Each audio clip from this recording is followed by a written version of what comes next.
Cek rekening Anda. Bansos pensiunan PNS cair.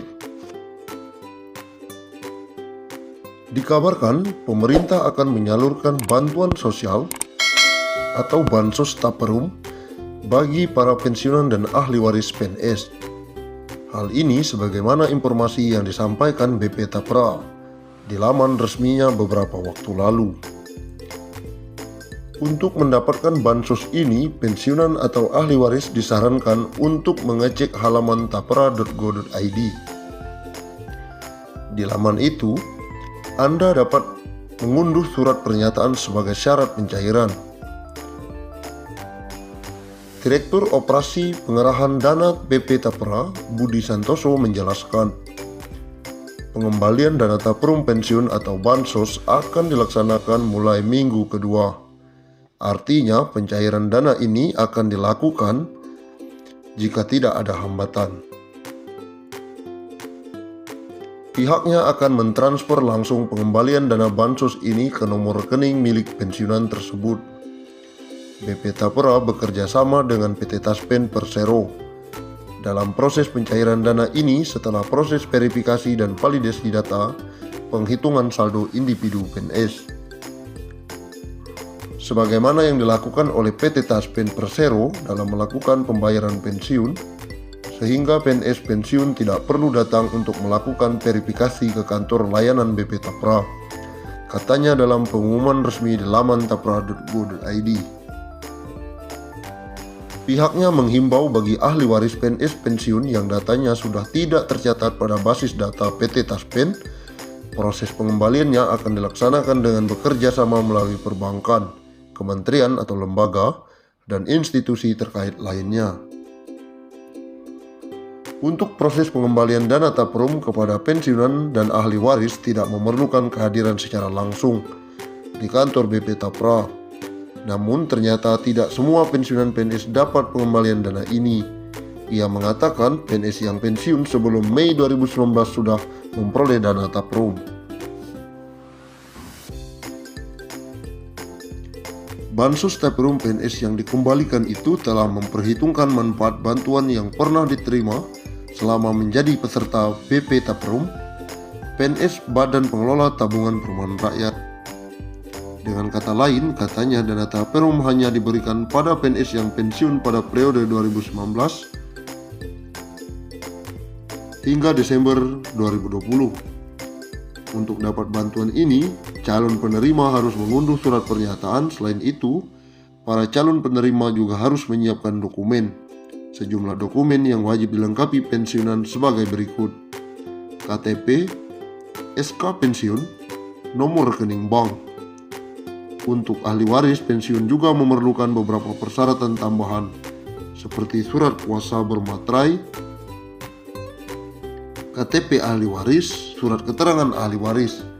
Jika ada pernyataan dan pengaduan, pihaknya menghimbau agar dapat menghubungi layanan informasi. Salam dari BP Tapra. Menteri Pendayagunaan Aparatur Negara dan Reformasi Birokrasi Menpan RB Cahyo Kumolo memastikan dana pensiun PNS akan diterapkan dengan jumlah iuran pasti atau purely funded. Terkait pemberian jaminan pensiun, pemerintah akan melakukan reformasi sistem pensiun berdasarkan iuran pasti, kata Cahyo beberapa waktu lalu. Sayangnya, skema ini belum bisa terrealisasi karena pandemi COVID-19 yang melanda sejak tahun lalu. Pemerintah fokus melakukan refocusing anggaran untuk kesehatan dan bantuan sosial atau bansos. Sebenarnya pada awal Januari 2020 sudah ada inisiatif mengadakan rapat di Kemenkeu yang undang Pak Mendagri dan kami juga untuk membahas detail, katanya. Ini tapi karena ada pandemi COVID-19 sehingga konsentrasi anggaran untuk infrastruktur kesehatan dan bansos, sehingga ini belum sempat dibahas tuntas. Perubahan skema pensiun ini dilakukan sebagai salah satu langkah untuk memberikan uang pensiunan yang lebih besar kepada PNS saat habis masa kerjanya. Selain itu, skema terbaru ini juga akan mengurangi beban APBN. Saat ini APBN harus mengeluarkan anggaran sekitar 120 triliun setiap tahunnya. untuk pembayaran pensiunan. Pembayaran pensiunan setidaknya diberikan kepada pensiunan PNS, TNI, Polri yang jumlahnya sekitar 3,1 juta orang. Kepala Badan Kepegawaian Negara Bima Arya menyebutkan pembahasan skema pensiun puli pundit masih bergulir pembahasannya di Kementerian Keuangan, namun akan segera selesai agar bisa diterapkan dalam waktu dekat. Skema dana pensiun PNS Pay As You Go yang masih berlangsung hingga saat ini adalah skema dana pensiun dari hasil iuran PNS sebesar 4,75% dari gaji yang dihimpun PT Taspen ditambah dengan dana anggaran pendapatan dan belanja negara. Sementara dengan skema puli pundit, uang pensiunan yang diterima PNS akan lebih besar karena iuran yang dikenakan adalah persentase dari take home pay yang jumlahnya lebih besar. Sehingga yang pensiunan yang diterima jumlahnya akan lebih besar dari skema saat ini. Skema puli pundit selain diambil dari persentase THP, pembayarannya juga akan dibayarkan patungan antara PNS dan pemerintah sebagai pemberi kerja. Kedepan sistem ini diubah, puli pundit PNS akan bayar iuran sebesar persentase dari THP, bukan gaji. Sehingga uang pensiun akan mendapatkan besaran yang lebih baik dari sistem Pay As You Go, kata Bima.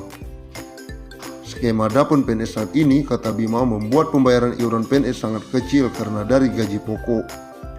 Sehingga saat pensiun mendapatkan tunjangan hari tua, sekaligus yang jumlahnya dinilai tidak mencukupi.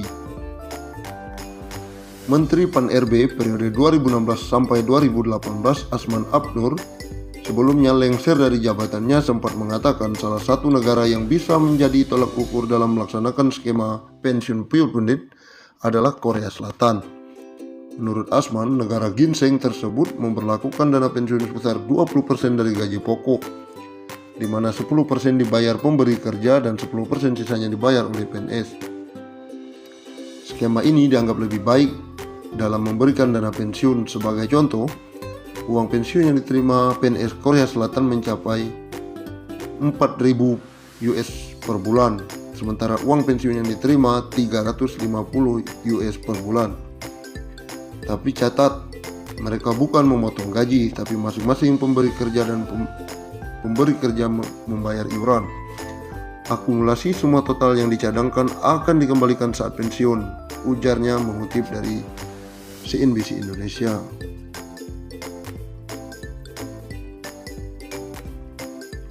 Bahkan tak menutup kemungkinan pensiun pegawai negeri sipil atau PNS mendapatkan tunjangan hingga 1 miliar.